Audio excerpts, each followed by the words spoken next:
What's up, guys? Gamer Vlog Guy back here. Wanted to make this video.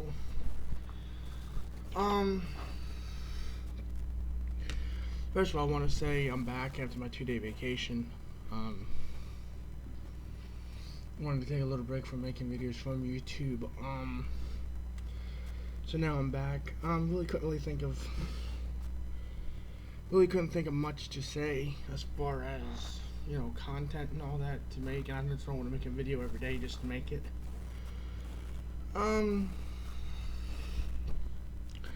Wanted to speak about a couple of things. One, I wanted to speak about the Derek Chauvin trial, the George Floyd murder trial, if you will. Apparently they're going to be going to, it's going to be going to a jury probably Friday afternoon or Monday, I think. The state already rested. Now the defense is basically, they said the defense is going to have like a short defense. He's looking at, he's still looking at manslaughter, and I think third-degree murder and second-degree murder. That's the, I think 3 or 4 options. There are only like 3 or 4 options. As far as this trial, I think that,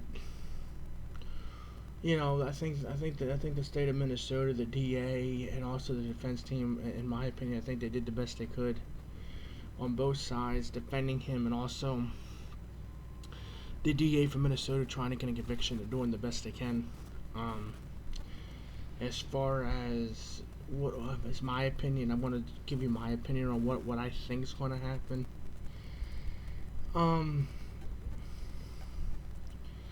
Do I think he's going to get convicted at any of the charges? I think he will.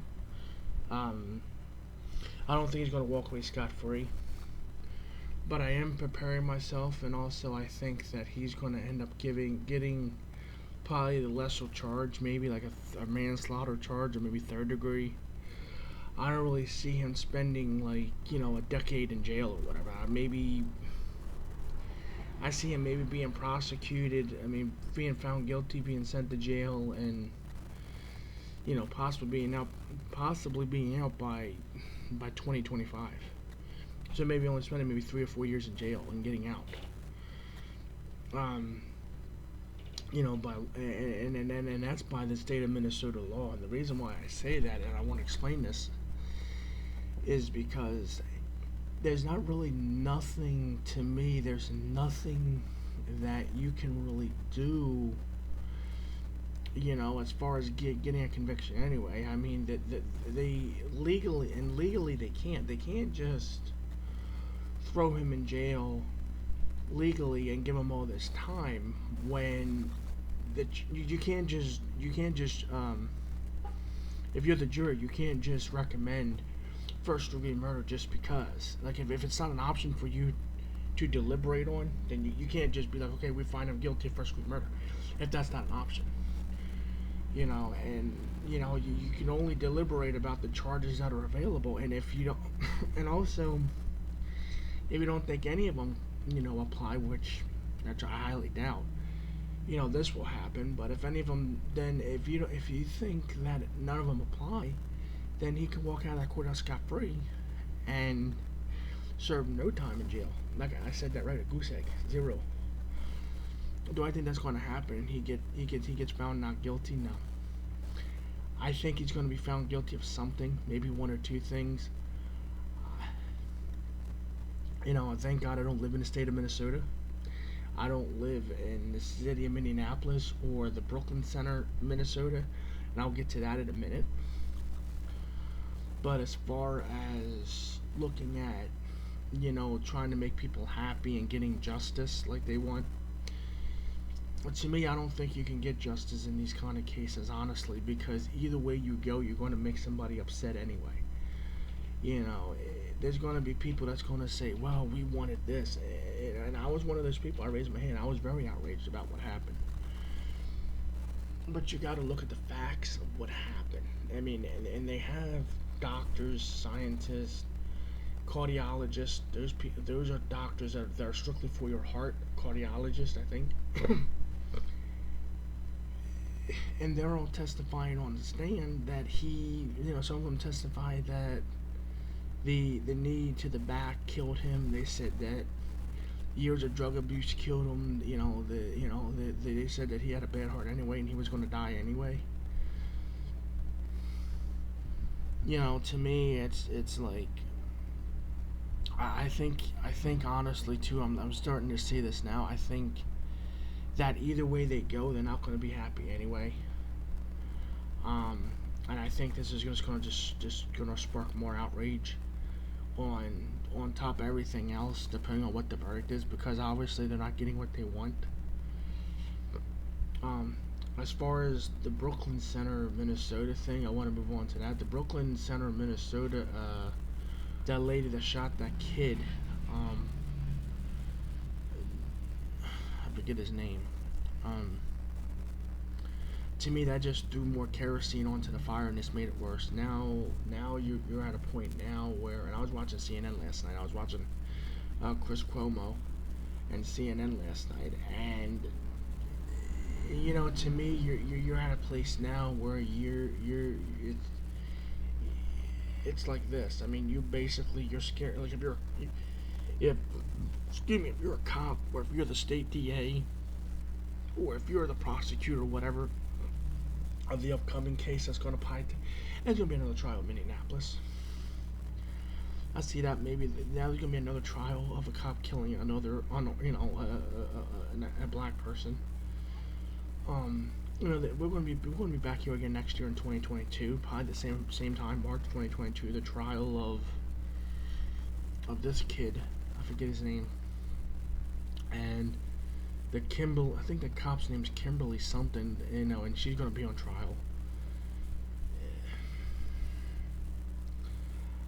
I watched a video of that too, and right now, that cop, I think she made an honest mistake. They're saying, well, how can you be confused between a gun and a taser? And I want to say this too. I think this case is totally different than the Derek Chauvin case. The Derek Chauvin case, the one that we're currently waiting for a verdict on, we're going to be going to a verdict watch here pretty soon. He's not totally innocent. The officer that with George Floyd, he wasn't totally innocent. This woman, I think this woman was actually it was an accident, because you gotta understand something for the people who watch this video, and you can comment.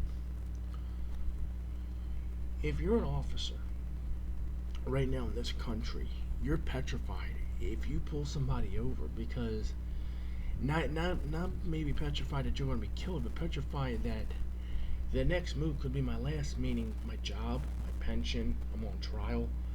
I'm at a point. The police are basically at a point now where if they commit a if they pull somebody over for a traffic violation, legit one, like a broken headlight or a broken tail light, excuse me, or a license plate light being out or whatever, or a fix-it ticket because there's a cracked windshield or something. I mean, something as simple as a minor traffic offense, or not using a signal because the bulb's out or something.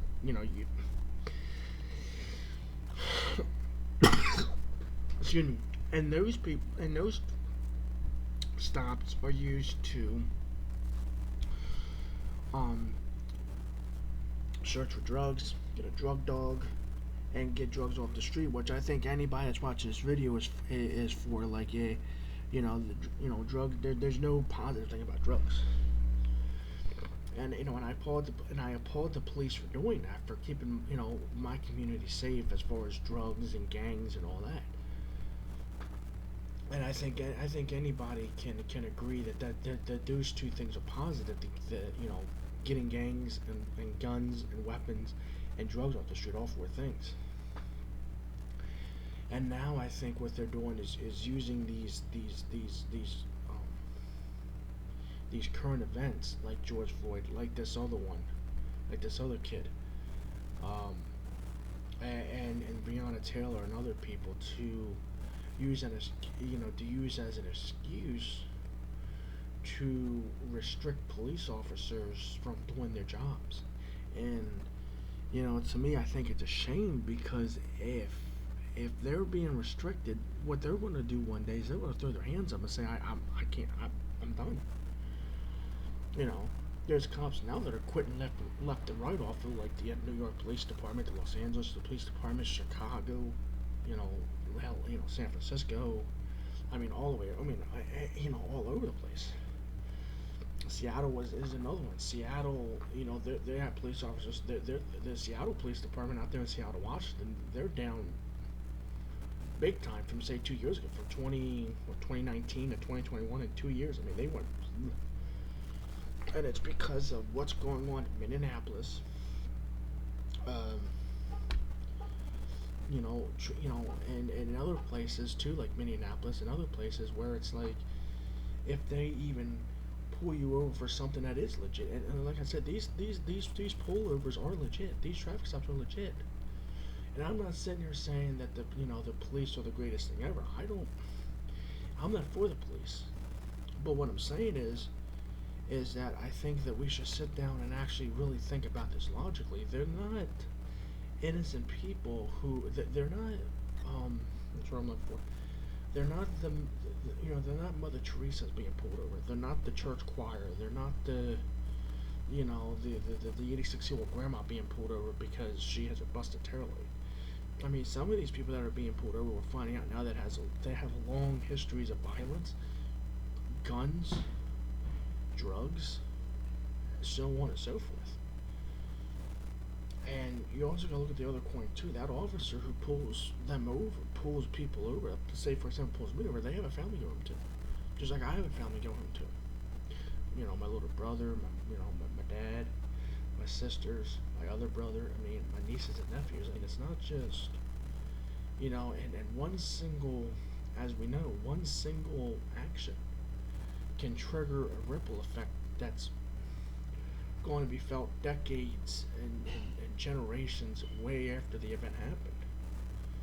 I mean, we'll throw out a name here, Rodney King. Rodney King, even though he didn't die, more than, probably his family, is, and his loved ones are feeling the effect of what happened to him. This is over, like, that happened in 92. This is 2021. It's going on now over 30 years. Next April 2022 will be 30 years since the Rodney King beating in Los Angeles.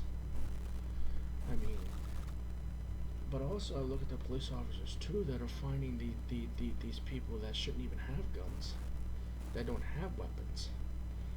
And now with with the internet now we're finding out now that they're buying guns.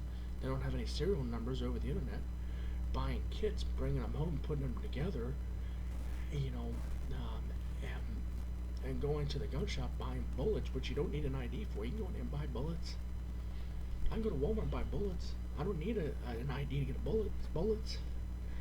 And I bring that home, put the bullets into the gun I just made like 2 hours ago that I ordered, for example, and go out and now this is what's going on with these shootings, with everything else that's going on, added on top of everything else. I mean, and also I think the main corporate of these shootings, believe it or not, is the people sitting on Capitol Hill in D.C. right now, the Republicans and the Democrats, and Joe Biden, and the local police departments. I mean, they all have blood on their hands, from Breonna Taylor to Trayvon Martin to George Floyd to this kid Dwayne, and all the way down the line down to Rodney King. I mean, they all, because it's years and years of kicking it down the road, year after year after year, just kicking it down the road to the point where it's like, what, now it's like now what are you gonna do? Now you're getting what we're getting now.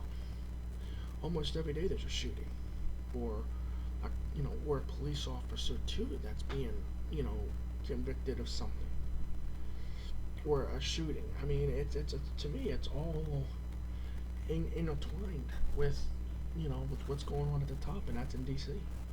at the federal level, at the senators and the congressmen and the people we're sending to D.C. the representatives. They're the ones that are sitting there